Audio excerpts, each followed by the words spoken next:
Hey everyone, welcome to Our Small Footprint. My name is Nyssa, and if you're new here, we are a large family living off-grid in Australia. It is Friday morning, and normally I would already have a video out for Friday morning, but I don't, because we have just had so much going on with other projects that needed on timelines.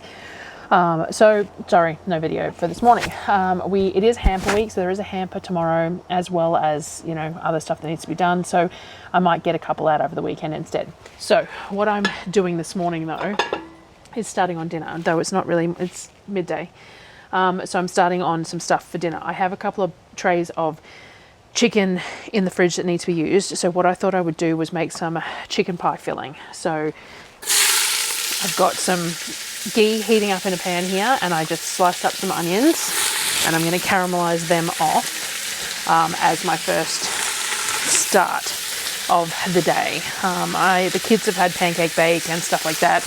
I haven't done, Darryl and I haven't eaten yet, but I'll sort that out once I get this started, because I just need to get it going so it can be refrigerated so that it's cool going in the pastry tonight when I want to bake it, so it doesn't make the pastry go soggy. So I am just roughly dicing up some of the elephant garlic to go in once that onion is cooked off a fair bit. Nice generous amount of garlic for pie for this time of the year is always nice. And then I'll get some carrots out.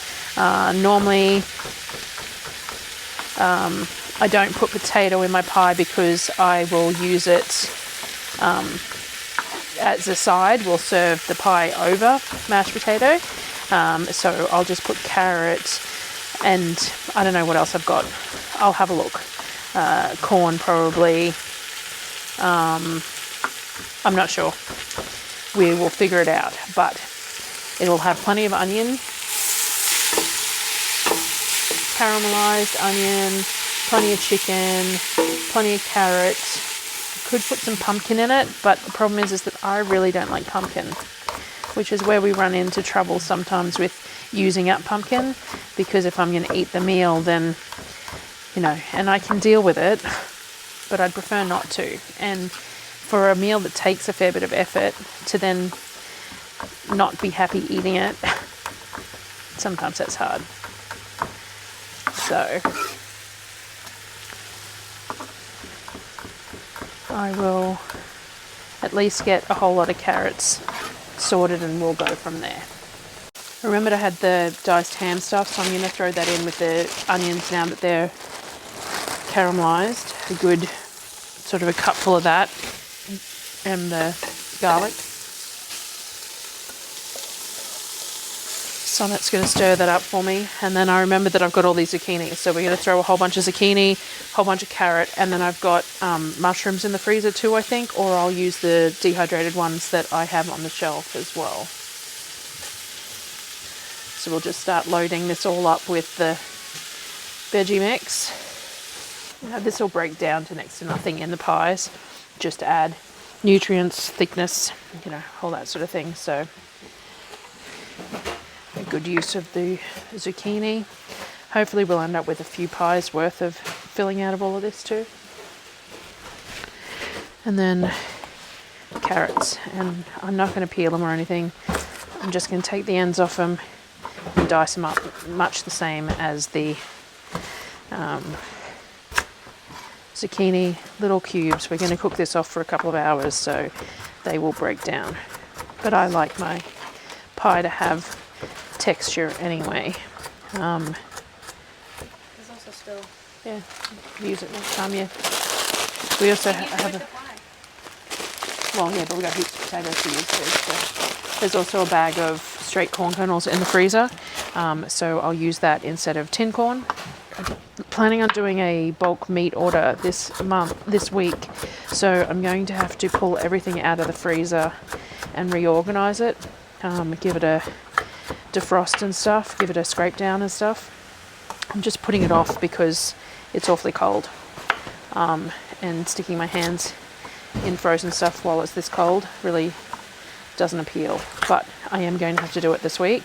so that I can clear space, and then I'll plan my meat order probably Sunday, Monday for delivery on Friday. That's the plan at the moment anyway, so I'll try and share some of that with you as well. And yeah, so for the moment I'm just going to cut all this up. I'm going to cut up the mushrooms that are in the freezer. Again, they'll break down into not much because they've been frozen. And then we'll add probably half this bag of corn, and then I will work on the chicken. I can't find a bag with frozen mushrooms, so we just powdered up some of the dehydrated ones, and we will just add that as a flavour. Add in there. There's some little chunks of it, which is fine. It will break down. I might also get Sonnet to go and grab me a piece of rosemary off the rosemary bush.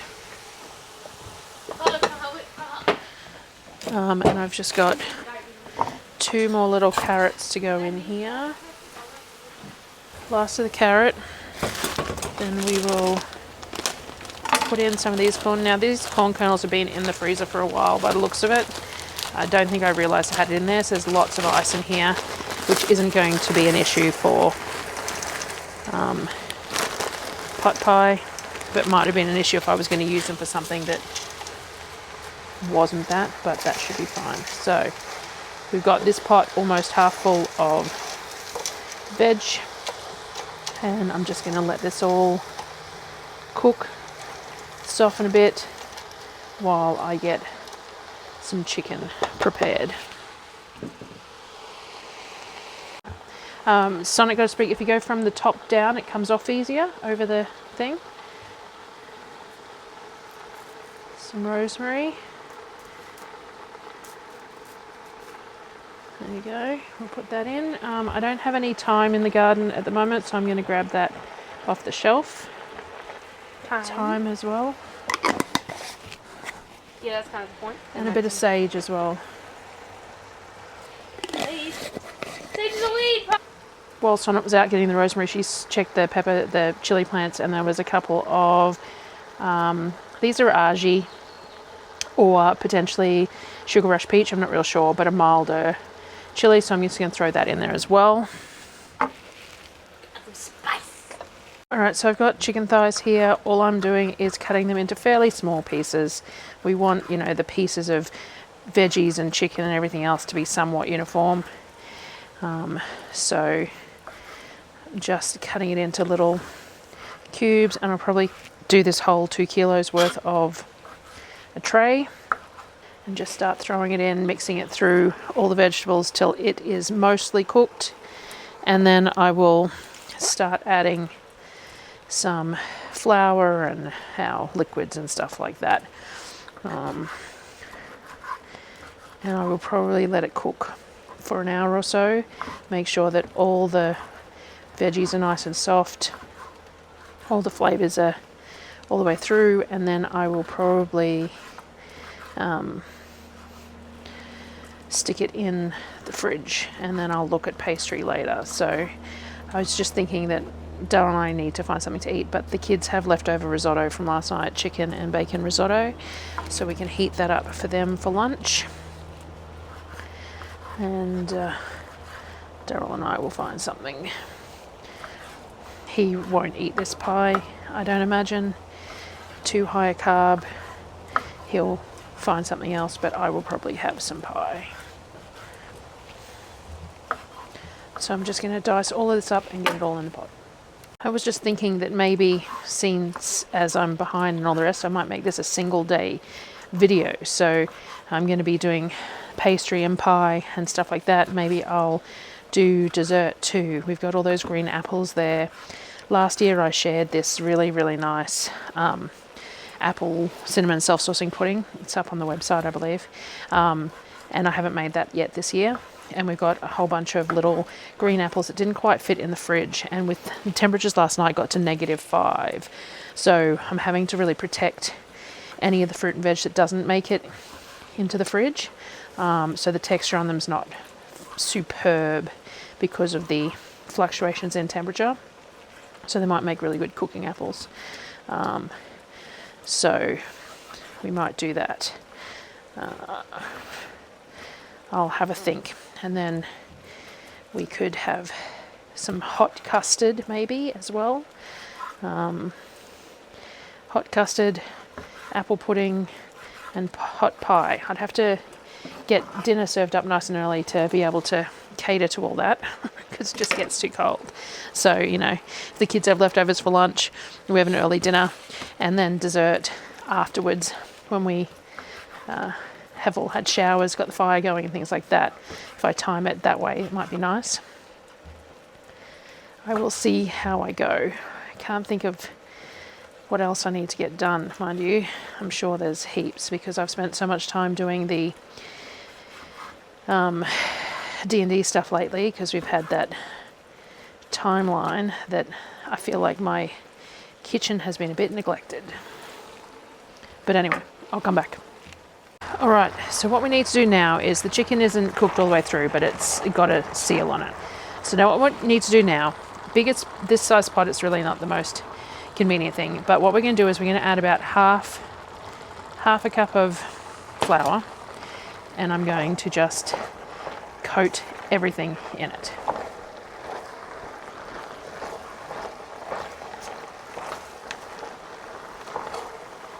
Trying not to tip too much out the sides of the pan.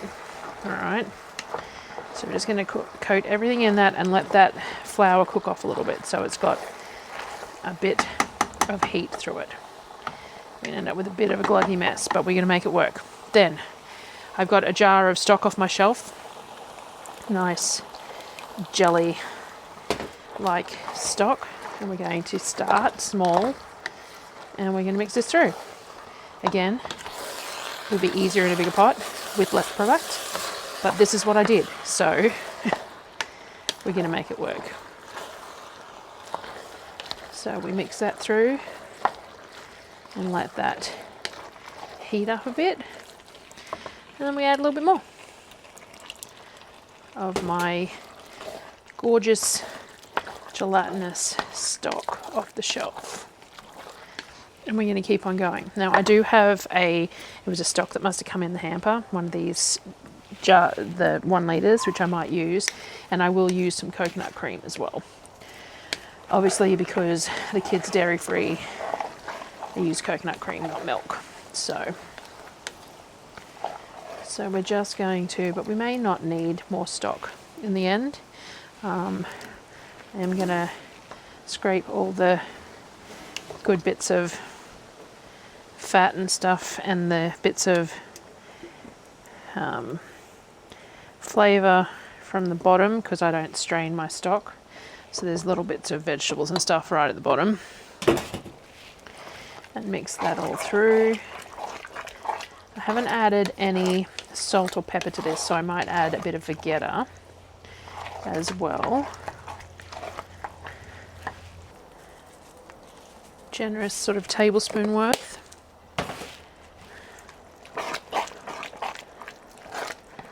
Like that. I'm going to go and grab the coconut cream. We'll add some of that and then we'll have a look at the level of moisture. Now the kids stacked the groceries away, and I have mentioned before that I need them to stack the coconut cream tins upside down because all the thick layer goes on top otherwise. But I'm just going to add a tin of coconut cream just like that.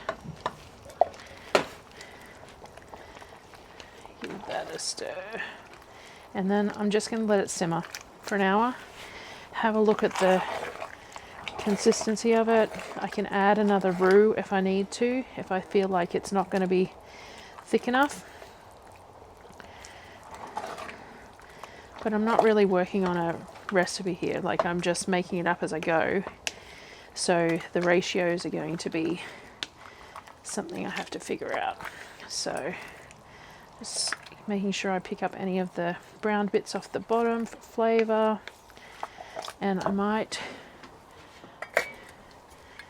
put a good dash of homemade Worcestershire in there as well. There we go. And I'm just going to put a lid on it, let it simmer till that chicken's cooked all the way through, and then we might taste it and see what we think. So that is my chicken pie filling. All right, so there's my pie filling. It could probably be a little bit thicker, but I think it's okay. There's nothing like, yeah, the bottom pastry might go a little bit soggy, but the extra gravy when you serve it up is worth that effort, I think, sometimes. And if I chill it, then we should be all good. So that is my chicken pot pie filling with all its veggie glory. So it's pretty tasty. So all I'm going to do is take that off the heat, let it cool for a little bit, and then I'll stick it in the bottom of our chest fridge that is really nice and cold. It does only have a few hours to cool, 3 maybe. We will see. This is the plan for dinner tonight. I think I'll do it regardless, even if it's not quite cold, because I haven't made it. I'm about to make pastry, haven't done anything else. So anyway, we're going to turn this off, and we're going to put it aside to chill for just a bit, take some heat off it, and then I'll stick it in the fridge to chill. And now I need to make up the pastry. All right, now to make some pastry. I do a really simple pastry, one that's really easy to work with, because that was my problem, that I used to have a lot of issues getting it just to work properly, and now this one I never have a fail. So I'm putting 400 grams of flour into the Thermomix. Then I'm going to add 60 grams of olive oil, whichever oil you want.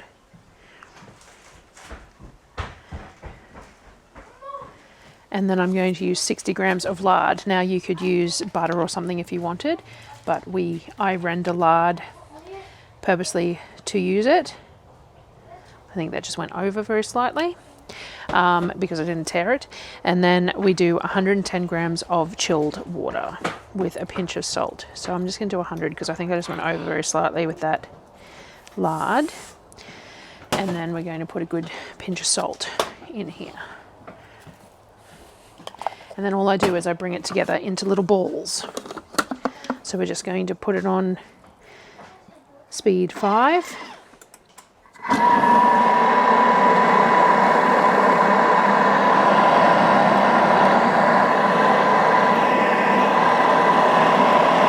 For 10 seconds, and then we're going to pull it out. Now I'm going to do multiple batches of this, so that I have enough for a couple of pies, potentially apple pie tomorrow, maybe 2, and things like that, just because I may as well, and it needs to be chilled. So after the 10 seconds, it's mostly brought together, a little bit of flour still, but you don't want to overwork your pastry dough. Now, I did cut that water back a little bit because I was concerned, but it is holding together okay, but it feels a little... No, I think it's going to be fine. So all I do is then tip it out onto the board, make a mess, like that, scrape off any excess, get it all. Now this is enough for the top and a bottom of a pie, of a large family pie.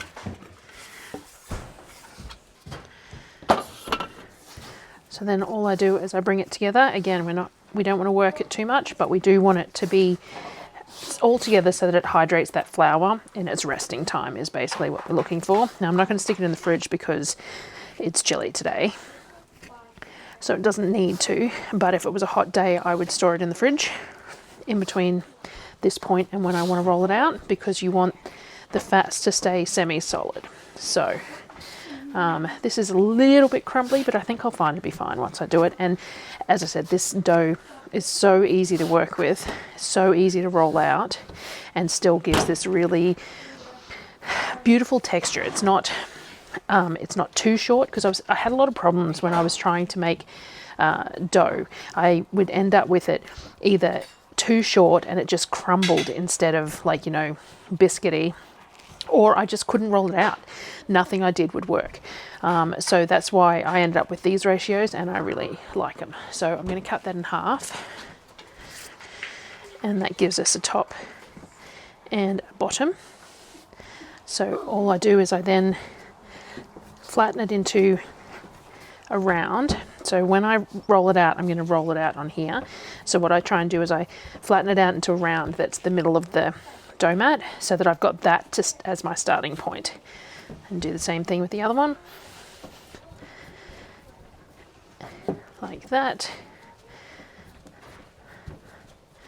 And that's it. So then I'm going to grab a Ziploc bag and I'm going to put these into a Ziploc bag because, as I said, I'll probably make 2 more batches. This is actually more the texture I'm going for. That other one definitely was a little bit dry. This is more what we're going for. So we just tip it out. And this will come together a lot easier.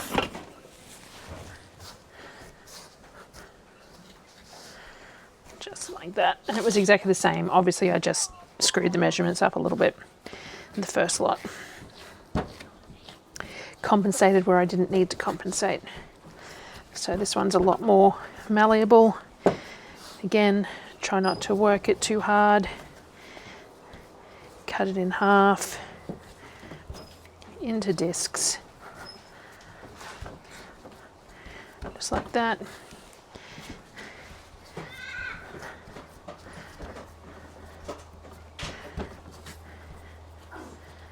Like that. And then stored here. And I will do another batch up as well. That'll fit in the front of this Ziploc bag. And then this batch ended up a little in between. That's what happens in my kitchen. Even with a recipe and ratios, yeah. So this one's just not quite as crumbly as the first one, but not quite as damp as the second one. So, you know, if I could have mixed them all in together, I probably would have had the absolute perfect texture. But anyway, so third one, going to go in there, and then these will get put aside, and I'll bring you back when I decide what else I'm getting done today. All right, I've decided I'm going to do a couple of things. So I've got the apples out, so I'm going to dice these up for the apple pudding for dessert. I've got the pastry still chilling here at the moment, but I thought what I might do is do the Snickers caramel bark as well,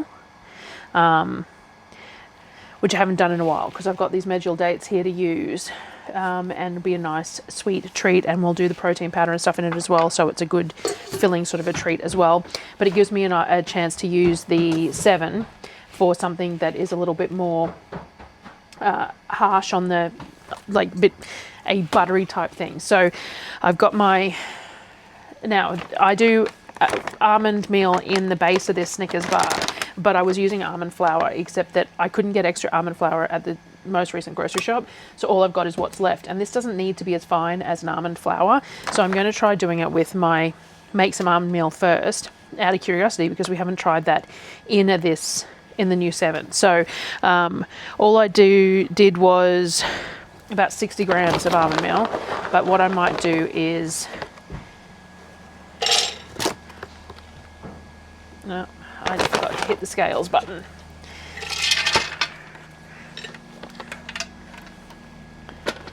We go. Tear. Let's see how our scales do today. All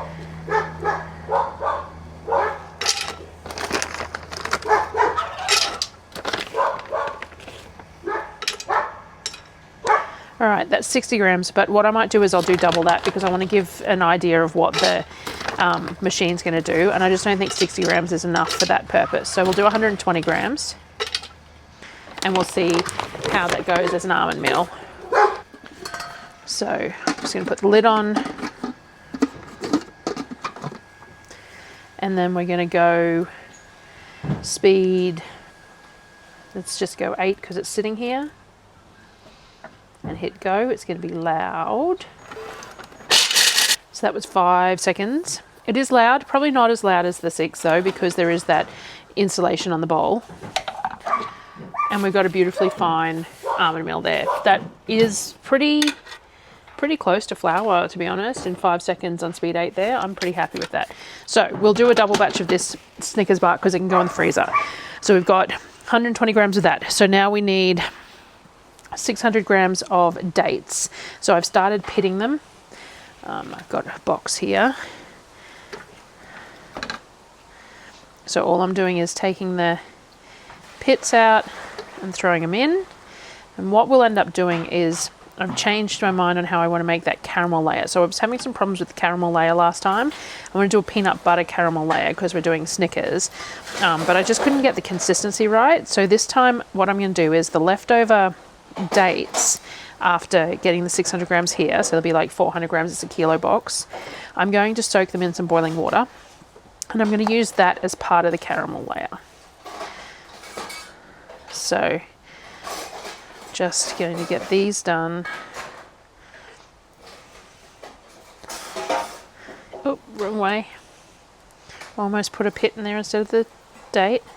One of the things I might do if I earn my 10K is do a big honest to goodness order, because I buy a lot of things like these dates and stuff individually when I can, but I used to buy them in big boxes through honest to goodness and stuff. Though at the same time, if I decide to do that, if I decide to order things like my flowers and stuff and dates and that in a bulk manner, I probably need to invest in a second chest freezer, because part of the problem is that at the moment in this weather all this stuff is fine, but in summer you can't just have this stuff sitting around in bulk because it just goes bad. So I have to have a think about that. There was always something that we thought about as another chest freezer, but we do need to get the solar working well as well. Again, it needs a little bit of money invested in it. So, 10K doesn't go real far when you're splitting it between a bunch of different projects, but it would definitely help us do some of those things if that's the case. None of it is like we manage, so none of it is dire, which is why we haven't, worried about it. But if I come into that money, then that will definitely, might think about that as being something to think about. All right. They don't weigh very much. You don't realise it until you're sitting there trying to get to a certain amount by adding one by one by one. All right, so I'm just going to quickly boil the kettle. We've got our favourite brand of protein powder here, peanut butter based. I'm going to stick 2 scoops of that in there. All right, now I've got the kettle boiling. Let's see if we can get this to come down into a nice texture.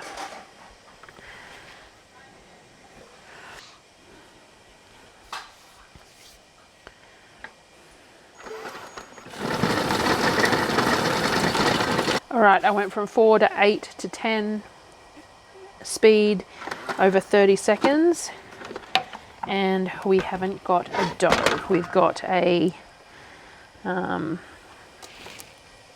you, a biscuity base, but not a dough, though it is doughable. Maybe this is different to last time, but that would be a whole lot easier to blend, to push into the bottom of a tray, wouldn't it, if it's like that? I'm tempted to leave that as is. I'm going to put 10 grams of boiling water in there, and I reckon that will be enough. And then go back to 8.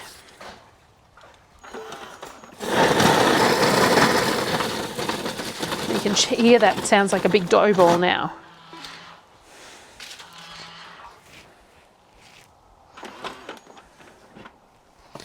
And we've got, that's perfect.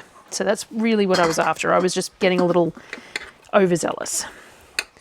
So I had problems with this last time too, deciding exactly the best way to do it. And I just didn't quite figure out what worked the best.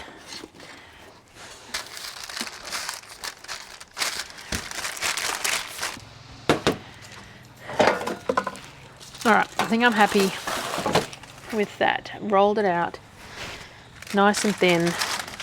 I'm going to trim bits that stick up the sides because I have more dough and I can put it on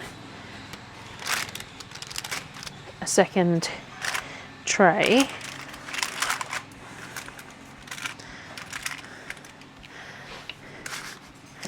And I'm not concerned about it being a little bit unevenly shaped because that's sort of part of the beauty of this one too. But there we go. We've got a nice thin layer of that sticky date base for the Snickers. Now, just before I roll the other one out, I'm going to quickly pit the rest of these dates to put hot water over so they end up, I've just done that the wrong way twice. Hot water over to make some caramel. Pardon? Otcha. What does otcha mean? Green tea. Gohan. What does that mean? Rice. Rice. This. Dis? Yeah. This. What does that mean? It's. Yeah. And tu. Tu. What does that mean? And. Very cool. I learned some words. Yeah. But yeah, I finished. Thank you. I made sure the sink is clean. Oh. That's a nice way to get it out. Mm-hmm. All right, and so now what I'm going to do is make the caramel layer. And what I'm going to do is just put these lightly soaked dates in the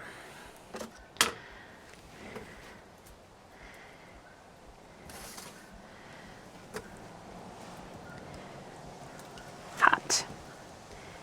So we've got a little bit of hot water.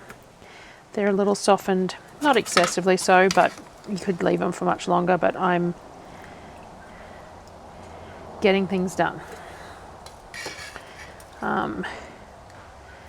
I will use this date water in the apple pudding, slightly sweetened water. So I will put that aside to use. And then let me wash this. I'm going to use peanut butter. So I'm going to use, so that was 300 odd of that. Let's go with the same in peanut butter. I'll blend this, see what it does. –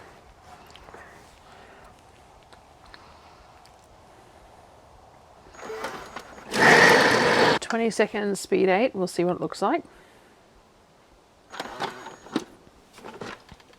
Okay, so we need it to be more liquidy than that.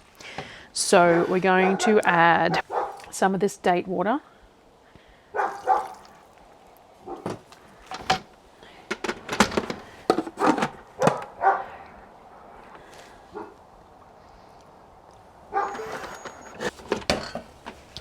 And we're nearly there. So we've got this thick date peanut butter caramel. I want it just a little bit thinner because I want to be able to spread it on the base, which is where we ran into trouble last time. So I'm going to add a tiny bit more date water.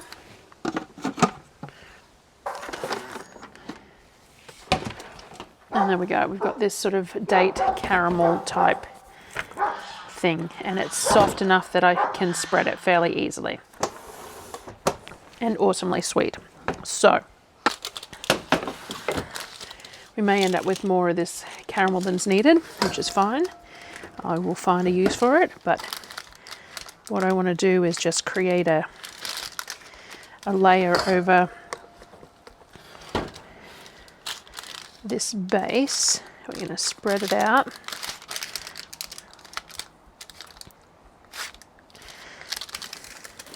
Now last time I added whole peanuts as well, and I really liked the added texture to it, but some of the kids didn't. And it does have crunchy peanut butter too, so it already does have a lot of peanut texture, so I probably will just skip Maybe I'll do one with and one without. So once I do this on both of them, I'm going to stick these in the freezer or the fridge, depending on where I've got room. And then I'm going to melt some chocolate for them, though I might cut these apples up first and then give this time to chill. I want some on every little bit of that date base. So I'm just spinning the tray as needed to get to the edges of every little bit. I suppose if I had done this back in like the brownie trays or whatever, then you'd know where your layers are. But at the time I was thinking about being able to spread it further rather than in those tins. And anyway, this is what we did. As anyone who's been around for a while knows, this is why it takes me a while to share recipes, because I faff about with them for a long time before they're exactly right to share. It does mean that generally speaking, once I share a recipe, you know it's going to work though. But that's a full, of course we've got afternoon shadows causing issues here too, but that's the full tray of the base with the caramel. Let's spread this one out as well.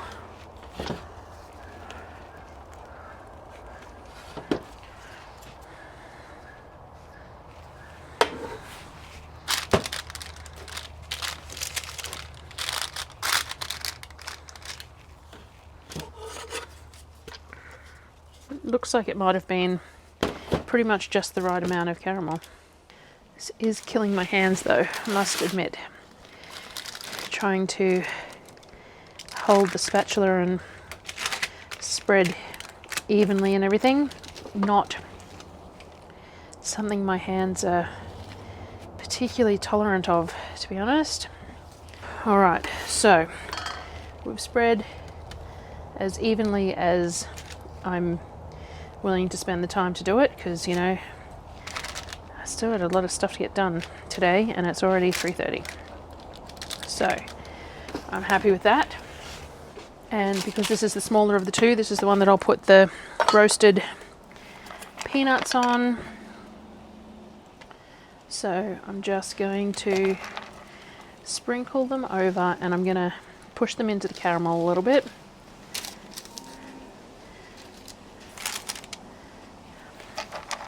And if I treat myself to some, this will be the one that I treat myself to, because I love peanuts. And Darryl complained, he tried some of this and he complained because it tasted just like a Snickers, and he doesn't like Snickers apparently, which I wasn't aware of until he was complaining that it tasted just like a Snickers. So anyway, so that's that. Just push them in a little bit so they set in there with my hands that I keep on washing even if you don't see me do it. And we're going to set that up as well, and then we'll do these apples and then we'll melt chocolate. So I'll be back. All right, so next step. What did I use this to cut? Oh, just the caramel stuff, so that's fine. I'm just going to cut my apples. I have a corer somewhere, I'm not real sure where it is. It's not that big a deal at the moment, because I'm not doing it in rings or anything. I'm going to do it in little dices because the kids like it when the apple's nice and soft. So to do that, it needs to be, and cook in the 40 minutes that it takes, it needs to be in smallish pieces. So it depends on how you like your apple. I actually like it to have a fair bit of texture, so I would put it in like slices, but the kids, yeah, they prefer it to be soft. So we're going to do that. Now you could pre-cook your apple. I could stew it before I added it to everything else, but that's another step. Isn't really needed. This is sort of a all-in-one bowl pudding. That's the aim of it anyway. Normally I do 6 like normal size green apples, so I think I've got 10 here of these little tiny ones. One of those times when larger apples would actually make my life easier because it's quicker to cut them all up. But this is what we got seconds wise this particular month, and the fridge is full and these are still sitting in a box. So they are getting cold and warm, not warm, but warmer during the day. So they're getting a little bit floury, which is saying something for a Granny Smith. But anyway, so I'm just going to cut all of these up. I'm going to put a little bit of coconut sugar and lemon juice on them to stop them from browning. And then I'm going to put them aside and do the chocolate. I ended up doing 12 of the little apples, and I'm just going to put half a cup of the coconut sugar over them and some lemon juice, and I'll just stir that up so that it stops them from going brown. Now this is where you could stew them if you wanted, and I could just stick them straight in a pan and stew them for 15 minutes or whatever, but I'm not going to, because there's too much else to do and doesn't really need doing. All right, next thing. 3:45. All right, we need to get started on the pie shortly to go in the oven. First up, I'm going to melt, or should I do that afterwards? I might start putting the pies together because they're going to take a while to cook. It's already getting late. So let's clear some space. Get our dough mat out. We've got our pie crusts. All right. We have a very fancy pie dish that was bought for me off my wish list. I really should buy myself a few more because I love them. These are really cool. But I also have some other cast iron things that I use as pie dishes, but we'll use this one first. All right, so what we're going to do is we're going to take out one of our discs. We're going to get our rolling pin. Now, I shouldn't need any flour because the dough is pretty good, but you can add some flour if you feel the need to. And all we're going to do is we're going to gently, gently inch it out till it gets into a circular shape. Pie dough, circles, not my forte. It really isn't. But that's why I like this dough. It is so forgiving and allows me to break stuff off, flip it around, join bits, do whatever I need to do to get it how I need it to go. So it's, yeah, it really is just so easy to use that it always works. And even if I crack it, even if my shape is really bad and I have to take some dough from somewhere else and patch it into the next section, it still just works. And even though like I'm working this dough probably far more than you ideally want to work dough, but even in that instance, it ends up a good texture. So if you've ever had problems with pie dough and you sort of given up like I had, this is a good one to try. All right, so we need it somewhat round to fit the bottom of this pie dish. Somewhat even, somewhat round, and you know, somewhat is good enough, okay? And then we're going to, again, a few cracks and breaks. It just doesn't matter, it will still work. Roll that up, get our pie tin and roll it back out. This is where that little bit of flour probably would have come in handy. All right, so now we just really gently place it, stretch it a little bit, but not too much, because the more you stretch it, the more it'll shrink. So you want to push it into the gaps without stretching it too far up the sides, or you will just lose some of that edging. And then, as I said, because it's so forgiving, I've got this excess over here and not so much over here and things like that. And all I do is just press it in and get it where it needs to be so that we've got dough slightly overhanging every single edge. Totally rustic, totally unprofessional, totally just whatever, but it works. And it took me a long time to get comfortable with pie doughs because I just could not get my crusts to work. And because this works like this, now I'm happy to make pies. So I'm going to repeat that process in, I may as well do 3 pies. I should be able to fit all 3 pies in the oven. And then we've got lunch tomorrow, and one can be frozen and reheated or whatever. So I think that's what I'm going to do. So I'm just going to put the crusts in the other pie dishes. All right, I've got 3 pie cases and I've got my pie filling. Now, pie filling isn't anywhere near as cold as it should be, but I don't care because I want pie for dinner. And what will be, will be. So I'm going to fill my pies. Now we want to fill them nice and full so that the tops don't sink on them. So you want them almost domed in the middle. There'll probably be enough of this pie filling that whilst it's still not exceptionally low carb, Darryl could have pie filling for dinner if he wanted. This is a really nice deep dish, this one. Lots of filling to pastry ratio. I'm making such a mess here. And then I've got my third one, which is just a cast iron fry pan that Mum bought me from Costco for a birthday or something one year. And in my limited space, as per usual, oh look, I forgot I had a coffee.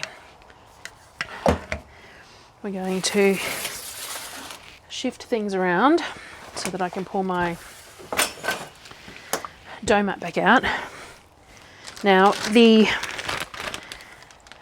slightly deeper pie required a bit more than half one of those dough balls. I had to piece some bits together because it just didn't stretch quite far enough because the dish is so much deeper. But I reckon that we should be right with the tops because they are they don't have to be as big because they're just the tops. And normally I try and split my dough when I'm splitting it in half so that one side is bigger than the other anyway, because the tops just don't have to be as big as the bases because they're just a round, not sinking into the this one was the one that was a little bit too soft, so it's a little bit more malleable than I'd like. So we're just going to use a little bit of flour. As I said, so forgiving that I'm just pinching together the pieces that have come apart and are sticking to everything and placing chunks where needs be. So, you know, this is not a professional style pie. Not that any of my stuff is really professional, but this is one of my more rustic things that I make, and because it tastes so good, I don't really have a problem with it, because sometimes I have a problem with things being so imperfect and all I want to do is master them and make them better.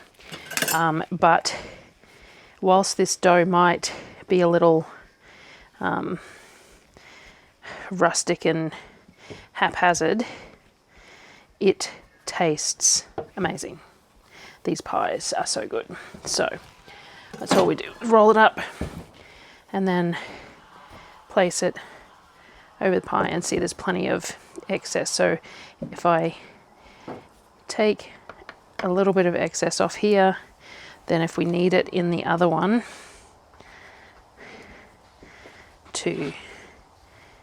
because I had to take so much off. All right. And all I do is I tuck it all in. Again, we're gonna tuck it all in this way, which is why I take a little bit of the excess off, and we're just gonna crimp it into the pie dish because this pie is a little bit wet too. And then that way, all the juices, if there is any, are just going to pool in those crimps rather than all over my oven, making a mess. So we take the crust in. I know, it's almost embarrassing to share this with how today's crusts are looking even more rustic than normal. I'm having a bit of a day. I actually had a fall earlier. Fell up a big step and I have one hell of a bruise on my shin, and my knee and my back is killing me. So I'm just getting stuff done. So there we go, first pie done. All right, so I've got about a cup and a half of chocolate chips in the double boiler thingy. Oh, and I'm making myself a mess here. And then I'm just going to put a scoop of coconut oil in. That is super hard because of the temperature. And I'm just going to melt the two of these over the boiling water to put on top of those Snickers bars. Then I need to mix up the batter for the self-saucing pudding. This chip taken out of my thing. Someone obviously used it in like a can or with a knife or something. So just adding a little bit more coconut oil to that because it's a decent amount of chocolate. So I'll do the batter up for the self-saucing pudding. And then when the pies come out, I'll put the self-saucing pudding in because the pudding takes about 40 minutes to cook. So by the time dinner is eaten and put away, the pudding should be ready. I was trying to decide if I wanted to do some custard for it as well, but I don't think it really needs it today. It is a self-saucing pudding after all. So I don't think I could be bothered with that today, but we're just going to let this slowly melt. And I've got my apples here in that lemon juice, coconut sugar mix. So now I need to get all the other ingredients ready for the batter for that. But I'm going to wait because I'm going to need the trays out of the Snickers and I'm going to run out of room. So let me get this melted. So we've got our chocolate melted. Doesn't look like it's enough, mind you, but I don't want to overdo the chocolate either. Like, the point of this is to be a treat without being too over the top. So it's going to set up pretty quick once it hits the thing though, because it's, I don't know the best way to do this, to be honest. Seems to be too much wastage using that. So I think I'm just going to scoop and spread.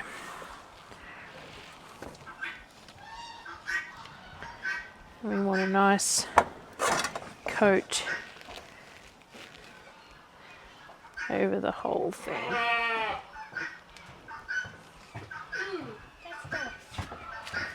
Hey, Mama. Mm-hmm. All right, so one and the second one. It's got Snickers. This one's got peanuts on it, that one doesn't because Orpheus doesn't like the peanuts. I thought it was more than just Orpheus who didn't like it, but Yeah, a couple of the boys. Yeah, they didn't like it, but they still ate it because it was in there. I like the crunchy chips. Yeah. I could this on that ball. all right, so I'm going to stick these both back in the freezer to set up. All right, self-saucing pudding. We want some flour. We want 300 grams of flour. We want, where did I put the cinnamon? We need baking powder. We need cinnamon, which I thought was just here. We can do baking powder. All right, what are we doing? Sorry, I got distracted. All right, cinnamon. I like a lot of cinnamon, and this is an apple cinnamon, so I use 2 tablespoons of cinnamon in there. We're going to do sugar. And we'll do 250 grams of sugar, pinch of salt, and a cup of milk. Now I'm going to use half a cup of milk and half a cup of this date water that was, I might just toss it all in actually, the date water that was left. And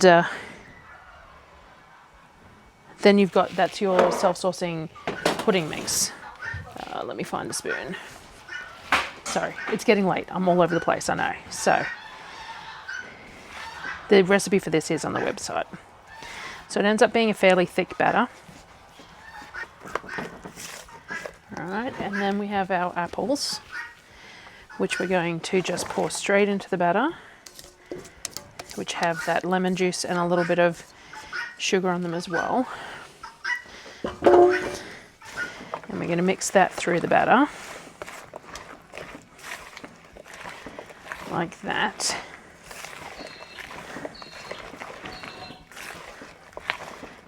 And then we get our pan, which I use my big cast iron baking pan for this one.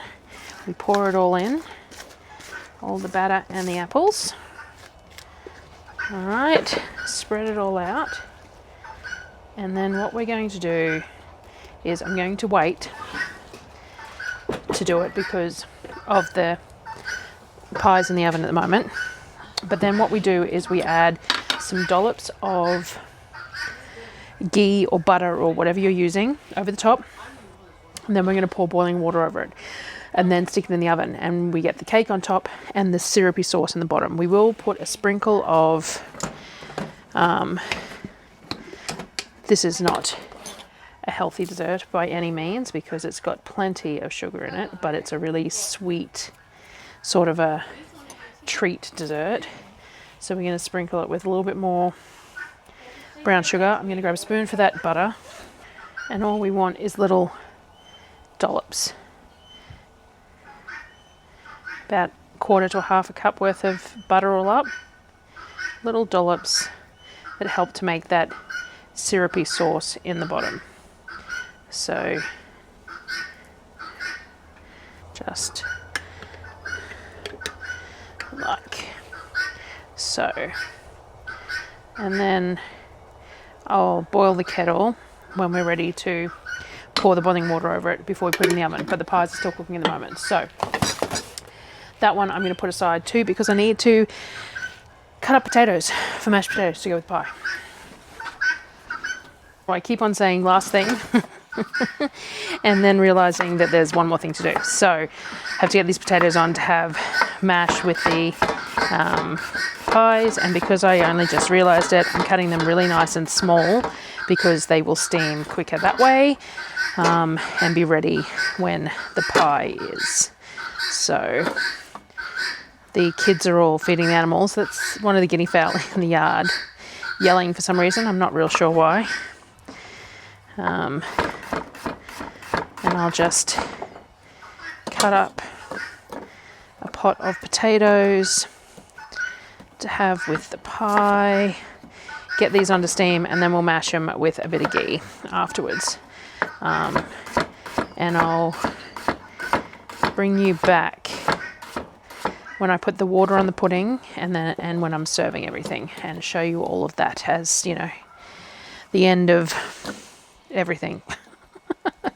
I might even break open one of those Snickers things to show you before I end this video, just to, you know, finish out the whole day that has been a bit all over the place as per usual, because that's a normal day here and that's what I share.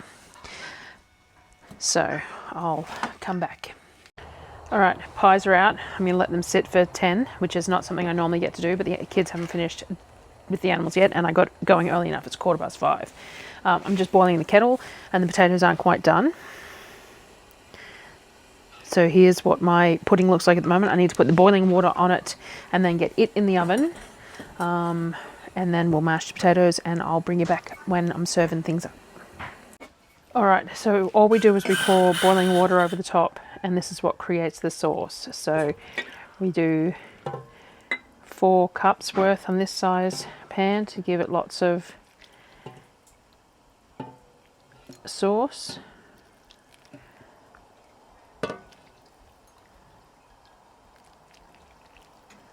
Just like that. Looks super appetizing, but it works really well. And now this will go in the oven, and I'll show it to you when it's done. Alright, pie's done.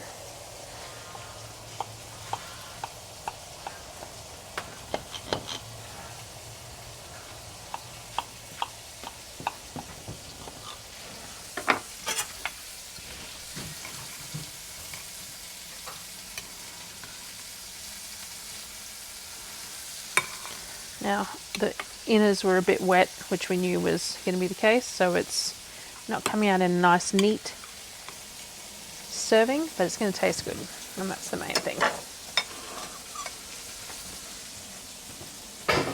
So the kids can have mash and pie as well.